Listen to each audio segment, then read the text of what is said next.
بسم الله الرحمن الرحیم. مونږ څنګه کولی شو د خپل کمپیوټر څخه موبایل ته یو څه ولیږو د بلوتوت په واسطه. که غواړې دا طریقه زده کړې دا ویډیو مکمل وګوره. ورسره که غواړې کمپیوټر زده کړې، کمپیوټر تخنیکونه زده کړې، زما چینل سبسکرایب کړئ، د زنګ علامه هم فعاله کړئ. د ټولو نه مخکې تاسو ته زما ویډیوګانې ورسیږي. همداسې که غواړې تاسو یوټیوب کې طریقې زده کړئ، فیسبوک طریقې زده کړئ، دې کې چې کومه پوښتنه لرئ تاسو کولی شئ له ما څخه پوښتنه وکړئ. نور به د کمپیوټر د سکرین په پردې ګورو. ویلکم افغان ورډ ایجوکیشن یوټیوب چینل.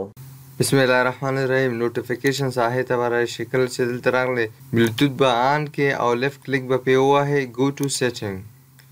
کله چې ته سیټینګ ته راغلی، که چیرې ته دلته بلوتوت آن نه کړې که نه، دلته ته بلوتوت آن نه کړې، دې څخه هم کولی شئ بلوتوت دې آن کړې. بلوتوت چې کله آن کړې، دې نه مخکې چې زه اډ بلوتوت اف ادر ډیوایس باندې کلیک وکړم، ما یو ویډیو جوړه کړې ده چې څنګه کولی شو مونږ فیسبوک مسنجر د کمپیوټر دپاره ډاونلوډ کړو فری بغیر د کم مشکل.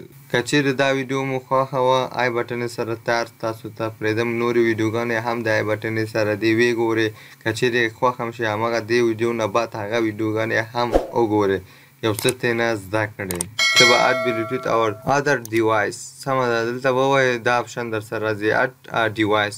اډ ډیوایس به ته ووایې بلوتوت. خپل د موبایل بلوتوت به آن کړې، د موبایل بلوتوت مې آن کړې. دلته به سکین کې سمه ده، دلته لټۍ یو څو ثانیې وخت نیسي.